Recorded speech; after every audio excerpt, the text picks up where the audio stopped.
Good morning, everyone. Welcome to another episode of Coffee and Contemplation brought to you by Spotlight Recovery.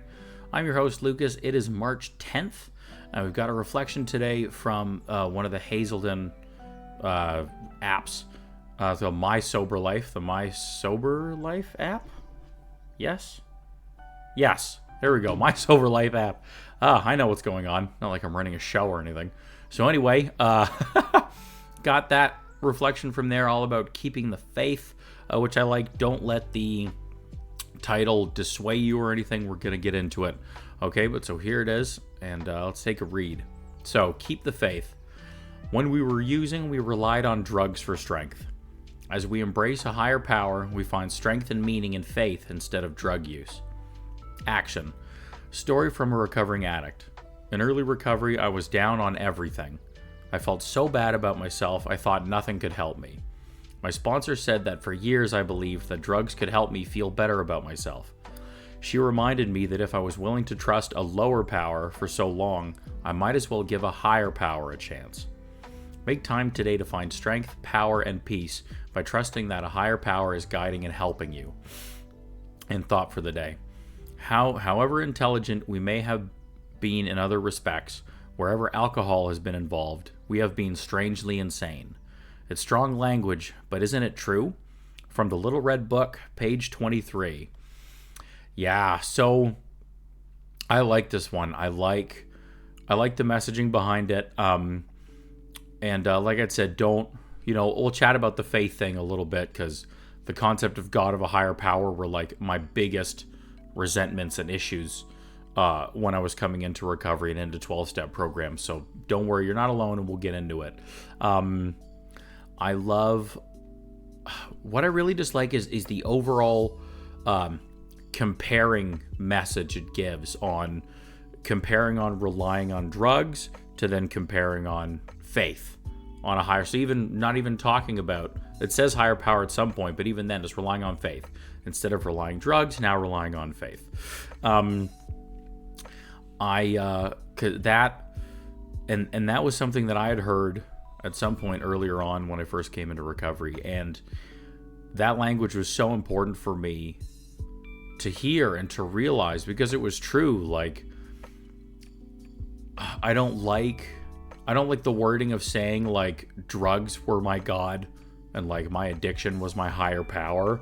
I guess maybe I like that more. My addiction was my higher power, because it really was.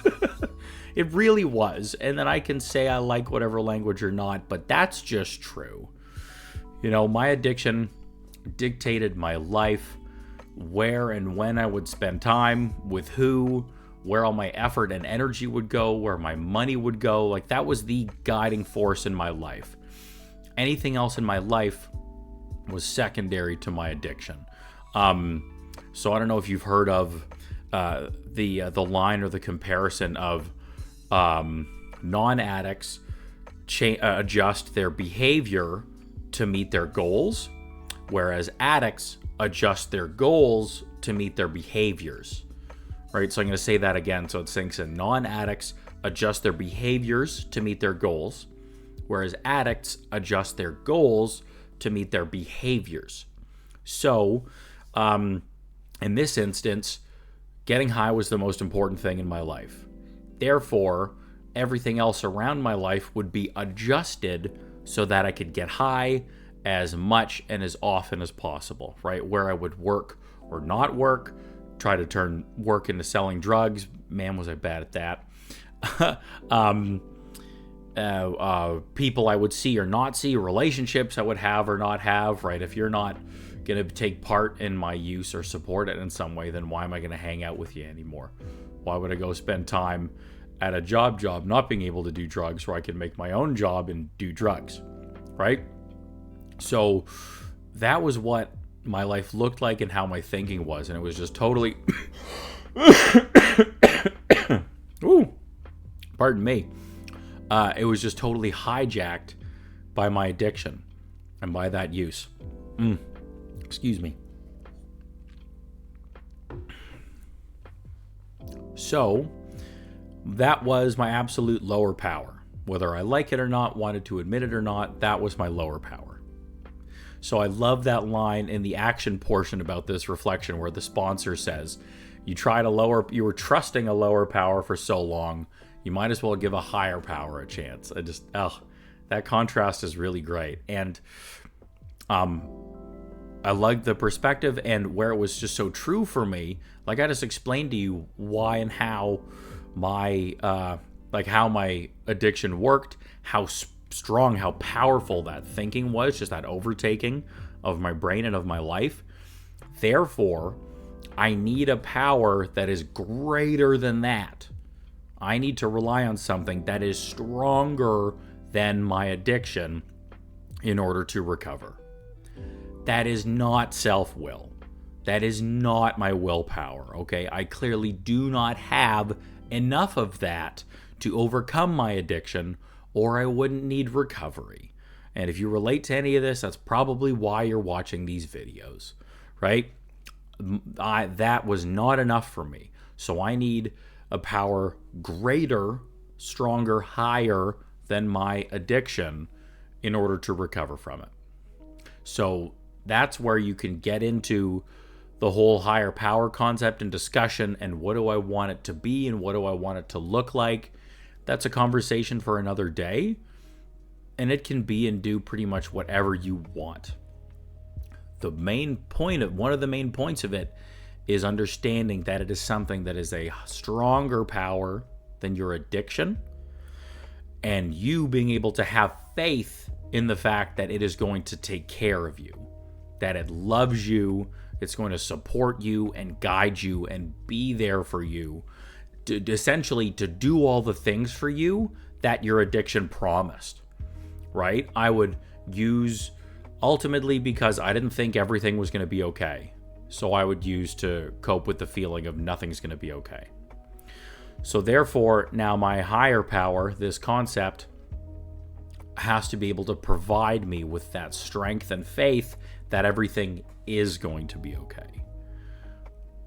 Be it through guidance with me, having my back, building my relationship with it, however it interacts and incorporates in my life, just that ultimate point of having faith that I'm going to be okay, that I'm going to do this, I'm going to be able to recover, and I'm going to be able to do all the other things I want to do, and that I'm going to be okay, and I don't need drugs as a result. Those are some of the bottom lines about it. So I hope some of that reframing and explanation makes sense for you, because those were the things that really made a difference for me and really stood out. Okay, so there's all of those pieces. And I like the little reminder at the end of the action piece, and I like the thought. Make time today to find strength, power, and peace by trusting that a higher power is guiding and helping you. So sitting and making that time to reflect on it, meditate on it, journal, call a friend in recovery or not recovery and talk about it. Just take some action on it. Actually work through that. If it's something you're having issues with believing or not, then work it. It's got to be like a muscle. You can't sit and overthink about it. You got to take some action on it and really work this process. Okay? And then the last thought is it's just kind of like a funny truth for me. And so I like how it then ties in with the rest of this reflection that we were talking about on how I used to live and be a slave to this lower power, being my addiction, which dictated my life and everything, compared to now trying to strive for faith in a higher power and building a better life and a better version of myself, right? So it says, however intelligent we may be, right? It's not, the program and all this isn't knocking your intelligence or ability. When it comes to your addiction, in this case it's alcohol, whatever that was for you, when it comes to the thing you can't seem to shake, you've been strangely insane. And I sure was. Yeah, that's just very much that description for me. I really like that. I like that perspective. Yeah, it even says it, right? It's strong language, but isn't it true? Yes and yes. Yes, those are the cases for me.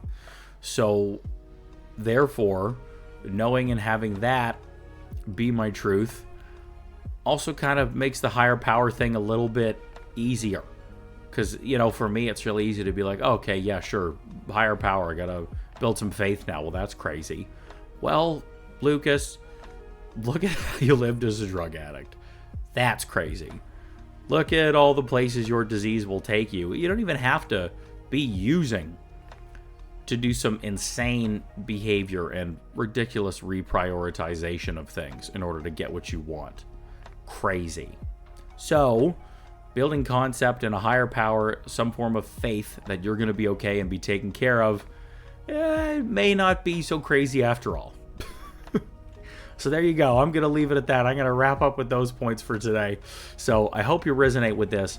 Would love to see in the comments what stands out for you. How do you feel about all these points? I thought there were a lot of good things in that reflection we can dig up out of there. What are things you've kept faith in? What helps you keep faith? What are you learning and developing right now about faith? Love to hear your comments and read your thoughts, and they can help somebody else. So that would be great to see. And then please check out the description. We have a bunch of other free resources in there for you. Recovery coaching videos, podcast, blog. They're all connected on our website.